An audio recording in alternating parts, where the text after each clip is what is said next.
capítulo 2.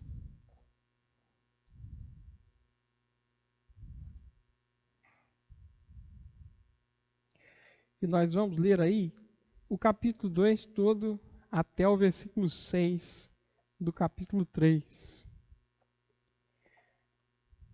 É isso mesmo. Capítulo 2 todo, de 1 a 28, e depois do 3 até o 6. Por quê? Porque a Google Assistente aqui, ela insiste em querer conversar comigo. É porque os capítulos, não sei se vocês não sabem, mas os capítulos da Bíblia, eles não são originais. A Bíblia originalmente ela não tem capítulos e nem versículos. Os capítulos e versículos foram criados muitos anos depois para localização. Só que muitas vezes os capítulos eles não correspondem aos trechos temáticos dos livros. Então, esse trecho que nós vamos aqui pregar hoje, ele é um texto completo, né? Ele fala de um assunto completo. Ele inicia e termina um mesmo assunto que está relacionado à autoridade de Jesus. E por isso a gente vai continuar no capítulo 3 até o versículo 6. A partir do versículo 6 já inicia-se um outro tema no Evangelho de Marcos.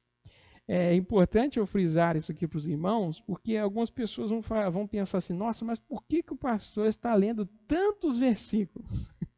É porque normalmente nós fomos acostumados a ouvir pregações temáticas. E quando se prega tematicamente, às vezes se seleciona algum versículo. Mas a pregação expositiva é aquela pregação que visa ensinar aquilo que o autor pretendia ensinar. É um estudo das Escrituras. Quando nós vamos ler as Escrituras, nós precisamos buscar entender o que o autor bíblico queria ensinar. E nesse capítulo 2, até o versículo 6 do capítulo 3, Marcos ele quer ensinar uma coisa só. Ele quer ensinar a respeito da autoridade do Filho do Homem, de Jesus. Então vamos ler aí. Capítulo 2 de Marcos diz o seguinte: dias depois entrou Jesus de novo em Cafarnaum. E logo ocorreu que ele estava em casa. Muitos afluíram para ali, tantos que nem mesmo junto à porta eles achavam lugar. E anunciava-lhes a palavra. Alguns foram ter com ele, conduzindo um paralítico, levado por 4 homens. E não podendo aproximar-se dele por causa da multidão, descobriram o eirado no ponto correspondente ao que ele estava. E fazendo uma abertura, baixaram o leito em que jazia o doente. Vendo-lhes a fé, Jesus disse ao paralítico: Filho, os teus pecados estão perdoados. Mas alguns dos escribas estavam assentados ali e arrazoavam em seu coração. Por que fala ele desse modo? Isso é blasfêmia. Quem pode perdoar pecados, senão um que é Deus? E Jesus, percebendo logo por seu espírito que eles assim arrazoavam, disse-lhes: Por que arrazoais sobre essas coisas em vosso coração? Qual é mais fácil? Dizer ao paralítico, estão perdoados os teus pecados, ou dizer, levanta-te, toma o teu leito e anda. Ora, para que saibais que o Filho do Homem tem sobre a terra autoridade para perdoar pecados, disse ao paralítico, eu te mando, levanta-te, toma o teu leito e vai para a tua casa. Então ele levantou e no mesmo instante, tomando o leito, retirou-se à vista de todos, a ponto de se admirarem todos e darem glória a Deus, dizendo, jamais vimos coisas assim. De novo, saiu Jesus para junto do mar, e toda a multidão vinha ao seu encontro, e ele os ensinava. Quando ia passando, viu a Levi, filho de Alfeu, sentado na coletoria, e disse-lhe, segue-me. Ele se levantou e o seguiu. Achando-se Jesus à mesa na casa de Levi, estavam juntamente com ele e com os seus discípulos muitos publicanos e pecadores, porque estes eram em grande número e também o seguiam. Os escribas dos fariseus, vendo comer em companhia dos pecadores e publicanos, perguntavam aos discípulos dele: por que come e bebe ele com os publicanos e pecadores? Tendo Jesus ouvido isto, respondeu-lhes: os sãos não precisam de médico, e sim os doentes. Não vim chamar justos, e sim pecadores. Ora, os discípulos de João e os fariseus estavam jejuando. Vieram alguns e lhe perguntaram: por que motivo jejuam os discípulos de João e os dos fariseus, mas os teus discípulos não jejuam? E respondeu-lhe Jesus: podem porventura jejuar os convidados para o casamento enquanto o noivo está com eles? Durante o tempo em que estiver presente o noivo, não podem jejuar. Dias virão, contudo, em que lhes será tirado o noivo, e nesse tempo jejuarão. Ninguém costura remendo de pano novo em veste velha, porque o remendo novo tira a parte da veste velha e fica maior a rotura. Ninguém põe o vinho novo em odres velhos, do contrário, o vinho romperá os odres, e também se perde o vinho com os odres, mas põe-se o vinho em odres novos. Ora, aconteceu atravessar Jesus em dia de sábado, às searas, e os discípulos, ao passarem, colhiam espigas. Advertiram-no os fariseus: vê, por que fazem o que não é lícito aos sábados? Mas ele lhes respondeu: nunca lestes o que fez Davi, quando se viu em necessidade e teve fome ele e os seus companheiros? Como entrou na casa de Deus, no tempo do sumo sacerdote Abiatar, e comeu os pães da proposição, os quais não é lícito comer, senão os sacerdotes, e deu também aos que estavam com ele? Ele acrescentou: o sábado foi estabelecido por causa do homem, e não o homem por causa do sábado, de sorte que o Filho do Homem é Senhor também do sábado. De novo entrou Jesus na sinagoga, e estava ali um homem em que tinha ressequida uma das mãos. E estavam observando a Jesus para ver se o curaria em dia de sábado, a fim de o acusarem. E disse Jesus ao homem da mão ressequida: vem para o meio. Então lhes perguntou: é lícito nos sábados fazer o bem ou fazer o mal? Salvar a vida ou tirá-la? Mas eles ficaram em silêncio, olhando-os ao redor, indignado, e condoído com a dureza do seu coração, disse ao homem: estende a mão. Estendeu-a, e a mão lhe foi restaurada. Retirando-se os fariseus, conspiraram logo com os herodianos contra ele, e como lhe tirariam a vida. Amém. Vamos orar mais uma vez, agradecendo ao Senhor. Senhor, muito obrigado pela palavra que nós limos nessa noite, e queremos pedir, ó Deus, que nos ensine mais uma vez, nos corrija, nos edifique, ó Deus, nos mostre, ó Deus, os tesouros escondidos na tua santa lei, para que, ó Deus, possamos ser fortalecidos, ensinados, ó Deus, transformados pelo poder da tua palavra que age através do teu Espírito. Age em nós nessa noite, Senhor. Te clamamos, te pedimos, em nome de Jesus. Amém. Queridos, será que nós lembramos, será que você lembra de um homem chamado Álvaro Thaís, nascido no município de Indaial, no estado brasileiro da Santa Catarina, em 1948? Já ouviram falar no Álvaro Thaís? Na verdade, o sobrenome dele foi escrito errado, porque ele tinha origem alemã e seria Theis. Escreveram Thaís. Mas talvez você já tenha ouvido falar nele pelo nome de Henri Cristo. Pois é, o tal do Henrique Cristo, aqui no Brasil. Ele conseguiu, inclusive, incorporar esse nome no seu CPF e sua identidade.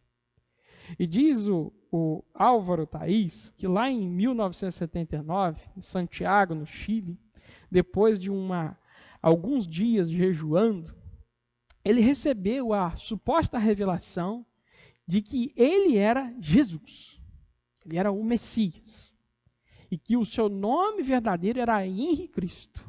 Né? Henrique Cristo vem, obviamente, lá da Bíblia, né? Que era as inscrições que estavam, né, na cruz de Jesus quando foi crucificado. Né? Significa Jesus, o rei dos judeus. Né? Henrique significa isso. E aí, esse homem, ele começou a viajar pelo mundo, e ele foi expulso de alguns países por falsidade ideológica, porque ele inventou uma carteira falsa com o nome de Henrique Cristo. E aí, em países sérios, isso dá ruim. Né? E ele foi para os Estados Unidos, para a França, para alguns países, até para o Paraguai, expulsaram ele do Paraguai. E onde ele foi parar? Foi parar no Brasil de novo. Chegando aqui no Brasil, né? Lá no ano de 1982, ele foi lá na Catedral Metropolitana de Belém, e ele foi lá e brigou com o vigário da igreja católica local, quebrou os ídolos lá e foi preso. Foi preso, não ficou preso muito tempo, e ele falou que estava fazendo um ato libertário. E aí surgiu a figura da década de 80 que que todo mundo conhece, que é o tal do Henrique Cristo. E na prática, meus irmãos, ele sempre foi tratado e menosprezado como um maluco, como um louco. Inclusive, a psicologia vai dizer que aqueles traços de comportamento remetem a uma certa doença psicológica chamada complexo de Messias. Né? Algumas pessoas, elas aparentam ter essas características. Depois de alguma experiência traumática, elas parece que pensam que são Jesus, pensam que são, né, Deus. Mas nós ficamos pensando aqui, o que nos garante, né? Logicamente estou fazendo uma pergunta hipotética, o que nos garante que aquele homem que a Bíblia fala, lá de 2000 anos atrás, não era simplesmente um homem como esse, um Henrique Cristo? O que existe de registros na Bíblia que faz com que a gente possa acreditar que Jesus, ele é o Filho de Deus, ele é realmente aquilo que ele falava que era? Isso é muito importante. Porque muitos de nós, talvez, pela tradição, já tenhamos acostumado tanto a aceitar e crer que Jesus é o Filho de Deus, o Jesus da Bíblia, que nós nem questionamos isso. Mas isso é extremamente importante, porque se você for evangelizar uma pessoa, e às vezes pessoas descrentes, e veja bem, meus irmãos, nós estamos caminhando para as futuras décadas em termos massas de pessoas descrentes. Nós estamos caminhando para esvaziamento de igrejas. O que nós temos é do tradicionalismo. Nós não temos mais crentes com raízes. Os jovens do nosso tempo, muitos deles não se interessam por teologia. Muitos dos nossos jovens não sabem pregar o evangelho. Então, como que você vai chegar para um jovem, talvez ateu, descrente, que não teve base evangélica, e você vai explicar para ele que Jesus é o Filho de Deus?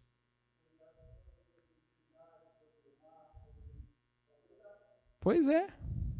Mas você precisa saber disso, né? E às vezes a gente fala, olha, tá lá na Bíblia, mas às vezes você não concatenou essas ideias para explicar para uma pessoa. Os irmãos terem ideia, uma vez eu estava na época da faculdade, eu fechei o olho para orar durante uma refeição, e o colega meu de faculdade, que estava perto, ele não entendeu o que eu estava fazendo. Ele viu fechar o olho assim, e a pálpebra deu aquela tremidinha, ele achou que eu estava tendo um ataque, alguma coisa assim. parece ser uma piada, mas ele realmente não entendeu que eu estava orando. Isso, meus irmãos, já é reflexo de uma geração que não recebeu ensinamento bíblico, ensinamento das Escrituras. Essa pessoa precisará ser ensinada do zero. E quando nós olhamos para a Bíblia, o que o irmão aqui já adiantou, a Bíblia fala sobre a autoridade de Jesus. Marcos, no capítulo 2, ele destaca que Jesus tinha autoridade. E ele vai mostrar que, inclusive, aqueles que se opunham a Jesus reconheciam essa autoridade, apesar de fazerem oposição a ele. Então, meus irmãos, nós aprendemos algumas coisas aqui sobre a autoridade de Jesus. E a primeira delas é que Jesus tem autoridade para perdoar pecados. E isso é muito importante. Porque os irmãos vão percebam, Jesus será questionado pelos líderes judeus em todo esse trecho das Escrituras. Ele começa a ser alvo de dúvidas mentais nesse primeiro trecho do versículo 1 ao 12. Diz o texto que ele está em Cafarnaum, ele volta para Cafarnaum. Lembre-se que na semana passada nós falamos aqui que Jesus havia deixado Cafarnaum para pregar nas cidades vizinhas. Porque havia muito tumulto naquela cidade, as pessoas buscavam Jesus por causa dos milagres que ele havia feito. Então Jesus tem um período de oração, de separação, e ele foge dessas pessoas. Mas agora ele volta. E quando ele volta, ele está em casa. Nós não sabemos se é a casa de Pedro ou se é a própria casa dele, né? E o que acontece é que ali surgem muitas pessoas, uma multidão de pessoas se reúne ao ponto de que não é possível nem mais chegar próximo de Jesus. E o texto destaca que Jesus pregava a palavra. Jesus anunciava àqueles homens a palavra. Eu destaquei aqui para os irmãos semana passada que o ministério de Jesus, que o próprio Jesus falava, olha, eu vim para pregar, eu vim para ensinar. E que hoje as pessoas estão transtornando a mensagem do Evangelho em simplesmente milagres, em coisas espetaculares. Porém, grande parte do ministério de Jesus, embora houvessem milagres, ele nunca deixou de pregar. E aí, nesse momento, surge 4 homens carregando um jovem paralítico. E eles não conseguem chegar a Jesus. O que eles fazem? Eles sobem até o telhado da casa. E naqueles tempos, as casas eram feitas com uma mistura de barro com uma estrutura de madeira. É parecido com o que nós temos hoje com as casas de pau a pique, né? As pessoas da roça, algumas pessoas da roça talvez ainda façam, né? Antigamente fazia, hoje em dia é muito difícil fazer, mas antigamente se fazia, né? Aquelas malhas de barro com bambu ou madeiras, né? E naquele tempo era algo parecido com isso. E o telhado também era feito com isso, com uma estrutura parecida com isso. Então havia uma escada do lado, as pessoas podiam subir para deitar no terraço, para subir até o terraço. Obviamente não tinha antena parabólica nem nada não sei, mas existia uma escada para subir para o telhado. Só que aquela estrutura era uma estrutura fácil de ser rompida, né? Tanto que Jesus vai falar que nós não devemos juntar tesouros na terra onde os ladrões minam e roubam. Por que ele diz isso? Porque naquele tempo os ladrões faziam literalmente buracos nas casas das pessoas para roubar pertences. Então, por isso existia, inclusive, na casa um recinto central. Ali, geralmente, era colocado as coisas de valor. Porque se estivesse numa parede externa, um bandido facilmente poderia abrir um buraco e ali tomar alguma coisa. E eles fazem isso. Eles levam aquele jovem, aquele rapaz, e eles abrem o telhado. E quando Jesus vê aquela cena, é dito que Jesus ele se enche de compaixão ao perceber aquela cena. Ele enxerga aquela cena com carinho. Diz aí no versículo 5, vendo-lhes a fé, Jesus disse ao paralítico, filho, os teus pecados estão perdoados. Interessante que Jesus não fala de milagre nenhum. Jesus fala de perdão de pecados.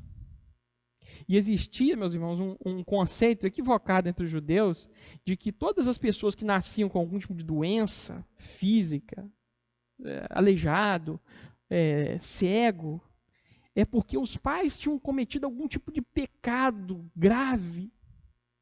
E por isso aquela pessoa havia nascido amaldiçoada.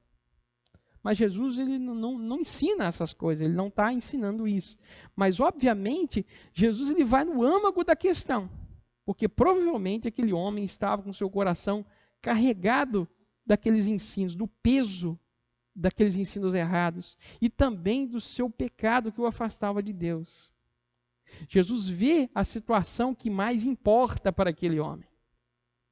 Ao que então, os escribas... E aqui nós vamos encontrar alguns dos grupos religiosos e políticos que se opunham a Jesus naquele tempo. E os escribas, eles eram, nós poderíamos dizer assim, no nosso tempo, os doutores da lei. Eles eram os estudiosos, eles eram os rabinos, eles eram os mestres. Porque eles conheciam, eles reescreviam a Bíblia, eles estudavam a palavra. Então, os rabinos, os escribas, eles vão ver aquela cena e eles vão arrazoar, eles vão imaginar, eles vão pensar dentro deles, diz que eles arrasou em seu coração. Na mente deles, eles falam, olha, quem que é esse sujeito? Só Deus pode perdoar pecados. Como que ele pode dizer, perdoados estão os seus pecados? Isso é heresia. O que ele estava falando? Porque eles estavam julgando Jesus conforme um mestre qualquer. Porque ninguém poderia vir e chegar naquele momento, olha, perdoados estão os seus pecados. E aqui, mais uma vez, me lembra a figura lá do Henrique Cristo. Uma vez foi num programa de televisão, eu lembro disso, foi muito interessante, que o cara falou assim, eu sou Cristo, sou o filho do Pai. Ele falava assim, né? E aí o cara chegou, pegou um pãozinho, tirou um pãozinho de sal da sacola. Assim, já que você é Cristo, tá aqui, ó, o pãozinho está aqui, ó, pode multiplicar para a gente ver. Aí ele falou assim, eu não faço a vontade do homem, eu faço a vontade do Pai. Ou seja, uma desculpa esfarrapada, porque ele, óbvio que ele não podia fazer milagre nenhum. Era um maluco, era um louco. Ou no mínimo um sem vergonha, queria fazer piada para ganhar dinheiro. Mas aí Jesus vai retrucar com eles. Olha, primeiro, Jesus sabe o que eles pensam. Porque eles não falaram. Diz o texto de Marcos que eles não dizem, eles pensam.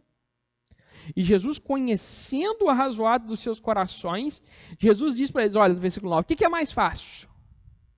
Dizer ao paralítico que estão perdoados os seus pecados, ou dizer, levanta, toma o teu leito e anda? Eles não sabem o que dizer. E nesse tempo, meus irmãos, aqui falando aqui, antecipando o que nós veremos posteriormente, existiam alguns grupos religiosos. Existiam os fariseus, os saduceus, os escribas, os herodianos e os zelotes. Os fariseus provavelmente fazem parte desses escribas que aparecem aqui. Eles vão ser pronunciados depois, nos próximos trechos, como escribas dos fariseus. Porque os escribas, existiam escribas dos fariseus, dos saduceus, de outros grupos. Mas os fariseus eram os mais preocupados com as questões teológicas. Eles, na verdade, eram preocupados com questões casuísticas. O que eu quero dizer com isso? Eles se preocupavam com o que pode e o que não pode. Eles eram muito legalistas. E a palavra fariseu significa separado, separar. Vem de uma raiz hebraica que significa separar. Então eles se separavam. Eles eram santos, eles se consideravam santos. Os saduceus, eles já eram a classe judaica rica. E olha só que interessante. Os fariseus, eles tinham uma crença que diferia dos demais judeus. Eles não acreditavam em coisas espirituais. Eles não acreditavam em vida após a morte. Não acreditavam em demônios, nem em vida após a morte, nem em anjos, nada disso. É interessante, né? Igual o dia de hoje, né? Os crentes que não se importam muito com o céu, geralmente se agradam com a teologia da prosperidade. Porque se você é rico, por que você está preocupado com ir embora desse mundo, né? Geralmente é assim. Pessoas que estão agarradas com esse mundo não se importam muito com questões espirituais. E os saduceus não se importavam. Os escribas, eles eram os estudiosos. Os herodianos eram os amigos de Herodes. Eles eram judeus amiguinhos do rei Herodes, ou da dinastia dos Herodes. Porque Herodes, o Grande, foi um dos governadores daquela região, da Judéia e Samaria, que ele tinha a origem idumeia. Ele tinha uma origem num descendente dos judeus, que era Edom, que era Esaú. Lembra daquela história, né, lá atrás, lá dos judeus. Então, eles tinham essa ascendência, e os Herodes, eles tinham algum conjunto de crenças judaicas. Então, os herodianos, eles queriam que os Herodes, a dinastia dos Herodes, continuassem governando. E os zelotes eram aqueles que pegavam nas armas. O zelote vem do zelo. Eles não se submetiam a ninguém. Inclusive, fazendo uma errata aqui, eu acho que eu falei na semana passada que os herodianos pegavam em armas. Não, os herodianos eram os amiguinhos de Herodes. Os que pegavam em armas contra o Estado eram os zelotes. Dito isso, meus irmãos, nós continuamos na sequência do texto. Então, Jesus vai dizer para eles, para os escribas, o seguinte, versículo 10. Ora, para que vocês saibam que o Filho do Homem, ele tem autoridade para perdoar pecados, disse ao paralítico: eu te mando, levanta, toma teu leito e vai para a tua casa.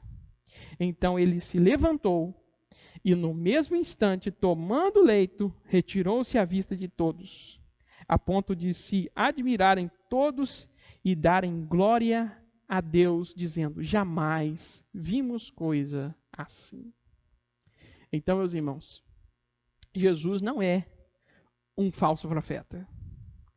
Jesus, ele conhece o pensamento daqueles que opõem-se a ele. E Jesus diz: olha, o que é mais fácil? O que vocês preferem? Perdoados estão os teus pecados, ou levanta-te e anda? Ele diz: levanta e anda. E o homem paralítico anda, e os homens louvam a Jesus. Nós aprendemos aqui, meus irmãos, que assim como naquele tempo, muitos ainda hoje estão buscando Jesus somente pelo seu poder. Muitas daquelas pessoas que ali estavam queriam ver milagres, queriam ver manifestações gloriosas, feitos fenomenais. Mas a palavra, a mensagem de Cristo Jesus em si não era interessante. Eu estava falando com a minha esposa ontem, porque parece que esse mercado neopentecostal, mentiroso, de profetadas, de pessoas falando que Deus vai abrir a porta da sua vida, que existe uma porta fechada. E eu estava lá, acabei encontrando, até brinquei com esse lá, que encontrei um perfil lá no Facebook, lá que o nome era Deus. Aí estava escrito lá: Deus está fazendo uma transmissão. Assim, brincadeira, hein? Até Deus está usando o Facebook agora, né? E lá tinha uma pessoa lá falando, quer dizer, falando para várias pessoas na internet, falando essas profecias genéricas, que Deus vai abrir a porta da sua vida, e Deus está me mostrando que Ele vai solucionar um problema emocional de uma pessoa que... Meus irmãos, todo mundo quer isso. Todos nós estamos vivendo num mundo vil, num mundo cheio de doença, dificuldade, tribulação. Mas isso não é a palavra de Deus, meus irmãos. Não é revelação nenhuma. Isso não é novidade nenhuma. Se eu quiser fazer isso, eu faço também. É só entonar uma voz, falar as coisas X ou Y que as pessoas querem ouvir e bombar aí na internet. Mas isso não é o que Deus coloca na sua palavra. Jesus fazia milagres, não era por esse objetivo. Jesus fazia milagres com um objetivo muito claro. Nós vamos ver aqui. A segunda aplicação que nós podemos destacar aqui, meus irmãos, é que desejos de restauração física, material, emocional, são legítimos. Mas Jesus, ele sabe do que realmente nós precisamos. Deus sabe, meus irmãos, que nós queremos talvez uma casa melhor, um carro melhor. Ele sabe que nós queremos um relacionamento bom com nossos familiares, com as pessoas que amamos. Ele sabe que nós queremos ter uma vida mais confortável, mais dinheiro. Ele sabe disso tudo. Mas muitas das vezes, meus irmãos, isso não é essencial àquilo que nós precisamos. Aquele homem era paralítico, mas Jesus não começa curando a sua paralisia, ele começa perdoando os seus pecados. Nós vemos, irmãos, que Jesus ele é livre para, se assim desejar, nos conceder, além das dádivas espirituais, dádivas materiais, que visam, em primeiro lugar, a sua glória e, em segundo lugar, a melhoria da nossa qualidade de vida. Então, meus irmãos, quando Deus nos abençoa com coisas que não são essenciais à salvação, Deus está fazendo essas coisas para a glória do nome dEle. Não simplesmente pelo nosso bem. E estão transformando, meus irmãos, o evangelho nos tempos de hoje em simplesmente um evangelho para necessidades da vida. Mas para a necessidade da vida, meus irmãos, se a questão é dinheiro, é só trabalhar. Trabalhar mais. Se a questão é saúde, em muitos casos se resolve com bons médicos e trabalhando também. Se a questão é emocional, talvez é questão de abrir a mente e parar de dar ouvidos e seguir pessoas erradas. Mas nosso problema é espiritual, meus irmãos. O problema do nosso coração só Deus pode resolver. Há um problema em nós que médico algum pode tratar, psicólogo algum pode alcançar, que dinheiro algum pode resolver, que é o problema da nossa alma. É o problema da nossa inimizade com Deus. E Jesus sabe o que precisamos. E devemos ser gratos, meus irmãos, pela sua dádiva, a dádiva da salvação em Cristo Jesus. Cristo veio ao mundo, meus irmãos, não foi para nos dar casas novas, prosperidade, conforto. Ele veio ao mundo para nos dar a salvação. E precisamos lembrar disso, meus irmãos, em todos os dias das nossas vidas. Que mesmo que tenhamos muitas dificuldades, que tenhamos tribulações, nós podemos ser felizes e gratos a Deus por aquilo que Ele já nos deu. Mas Jesus tem autoridade para fazer aquilo que Ele quiser em nossas vidas, meus irmãos. Se Ele quiser nos dar bênçãos, Ele dará. E seja para a glória do nome dEle. Segundo lugar, meus irmãos, nós vemos nesse texto das Escrituras, que Jesus ele tem autoridade para chamar pecadores. Do versículo 13 ao 17, nós encontramos um trecho em que Jesus ele está entrando em contato direto com pessoas que eram desprezadas pelos judeus. E o versículo 13 que, de novo, saiu Jesus para junto do mar, e toda a multidão vinha ao seu encontro, e ele os ensinava. Quando ia passando, viu a Levi, filho de Alfeu, sentado na coletoria, e disse-lhe: segue-me. Ele se levantou e o seguiu. Quem eram esses publicanos, meus irmãos? Publicanos, ou coletores de impostos, como diz o trecho aqui, eram judeus que eles serviam aos romanos. O Império Romano dominava os judeus. E alguns judeus, eles serviam aos romanos coletando impostos. E só por isso os judeus já o consideravam, muitos judeus consideravam eles como traidores, como párias. Só que além disso, geralmente, os coletores de impostos, eles se aproveitavam da sua posição para extorquir as pessoas. Então, além de pegar os impostos que eram devidos a César, lembre-se que Jesus, uma vez tentaram pegar Jesus com a questão do tributo, e Jesus falou assim: olha, dai a César o que é de César e a Deus o que é de Deus. Jesus estava dizendo: olha, igreja é igreja, Estado é Estado.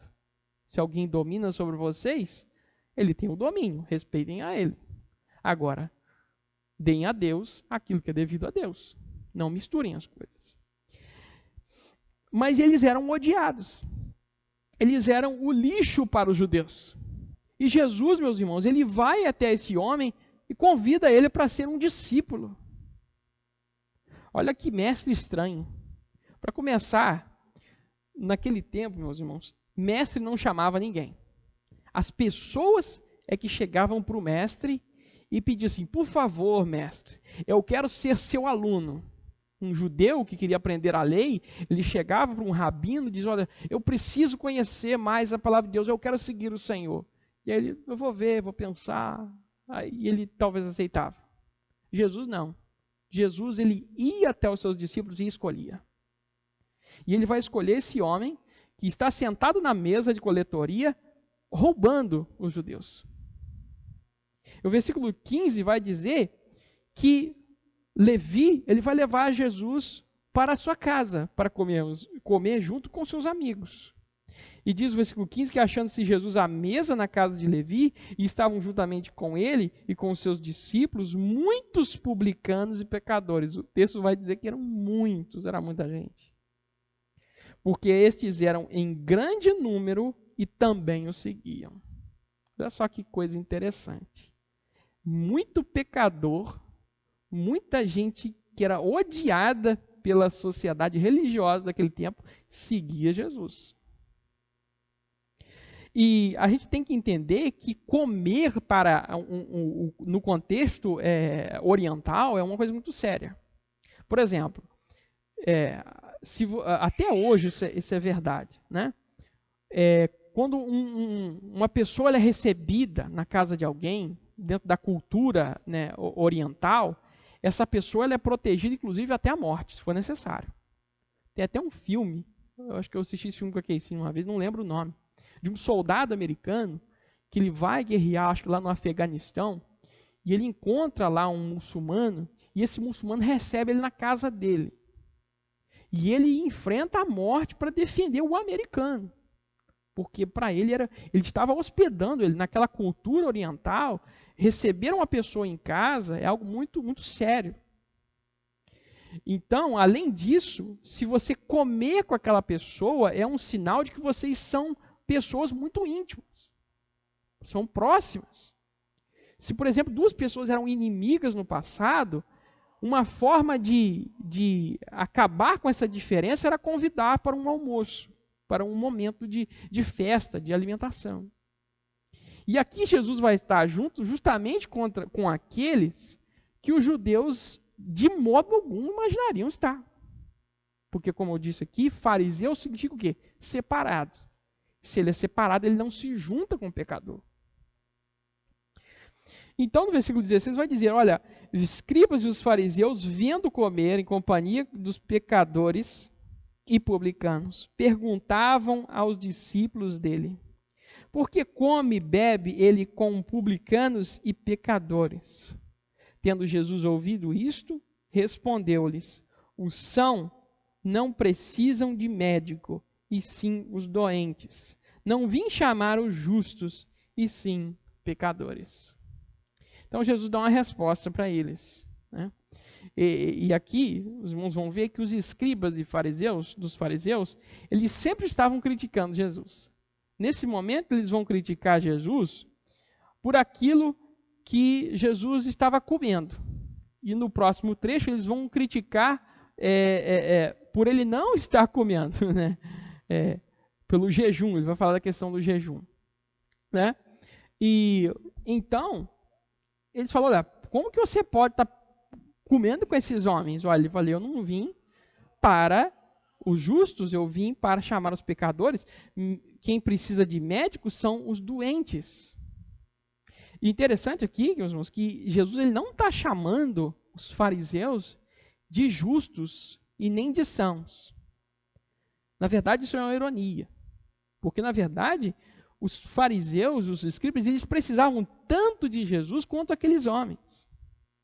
Mas a questão é que eles não se reconheciam como pessoas tais que careciam da graça de Deus. Meus irmãos, o que nós aprendemos com esse trecho, eu vejo aqui que, em primeiro lugar, nós não podemos, meus irmãos, permitir que nós sejamos dominados de tal forma pelo tradicionalismo da igreja, de modo a que nós nos tornemos separatistas do mundo. Tem crente, meus irmãos, que não consegue conviver com o ímpio. E a tradição da igreja, infelizmente, criou na mente de muita gente que crente não deve estar próximo de gente descrente, de gente com a vida iníqua. Pelo contrário, meus irmãos, Deus quer que nós estejamos perto dessas pessoas. Se o nosso Mestre Jesus esteve junto com essas pessoas, porque nós não devemos estar. A questão é que Jesus não estava ali para encher a cara e curtir uma música profana. Ele estava ali porque aquelas pessoas precisavam ouvir o Evangelho e estavam dispostas a ouvir. Meus irmãos, a Bíblia não diz para nós que nós temos que sair de casa em casa entregando panfletinhos. Ela não diz que nós temos que colocar uma caixa na praça da cidade e gritar no meio da praça. Ela diz que nós devemos fazer discípulos. E é isso que Jesus fazia. Jesus chegava até as pessoas, se relacionava com as pessoas e por meio do relacionamento eles as evangelizavam. E Jesus ensinou aos seus discípulos a fazerem isso também. Nós precisamos, meus irmãos, aprender que seguir a Jesus é discipular pessoas, é levar pessoas para perto de Deus. Mas se nós, meus irmãos, não queremos nos aproximar de pessoas que são descrentes, isso será impossível. A igreja corre o risco de minguar e morrer porque muitos crentes não sabem mais evangelizar. E evangelizar, meus irmãos, não é convidar para ir para a igreja. Isso é o mínimo do mínimo que nós fomos ensinados. Nós precisamos conversar com pessoas. Nós precisamos apresentar o bom testemunho, o bom e suave cheiro de Cristo. Para muitos isso será repugnante, mas para muitos também será agradável. Nós precisamos aprender, meus irmãos, a estar com pecadores. Como cristãos, nós devemos buscar intencionalmente, meus irmãos, relacionamentos com publicanos e pecadores. Nós temos o dever de seguir o nosso Mestre e apresentar o remédio que tem poder para curar os doentes. Um comentarista bíblico chamado Dewey Moorland diz o seguinte, olha, Jesus deseja o indesejável. Ele ama a pessoa comum, tão desprezada por outro. Ele chama homens e mulheres a arrepender-se e crer, oferecendo-lhes perdão, comunhão à mesa e tudo aquilo que a história do Evangelho ainda não contou. Meus irmãos, nós precisamos estar dispostos a levar a boa palavra de Cristo àqueles que estão perdidos.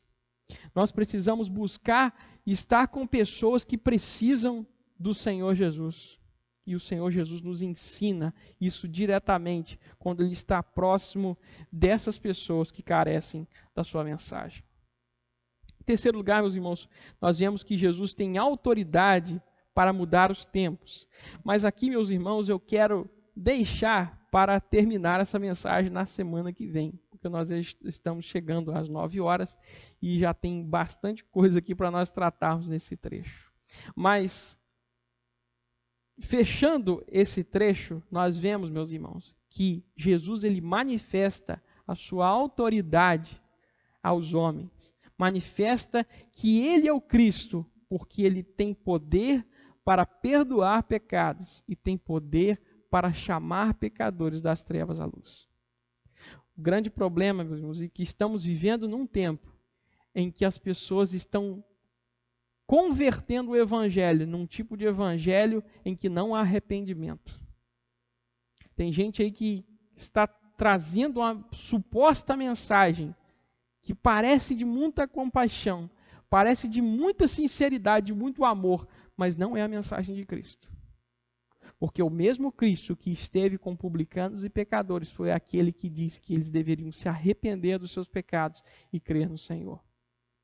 Se não houver arrependimento, se não houver mudança, conversão, não há salvação. Vamos louvar o Senhor. mais uma vez. E na semana que vem nós vamos terminar esse sermão sobre a autoridade de Cristo Jesus. Vamos louvar o Senhor com o cântico Doce Nome. Amazing grace, how sweet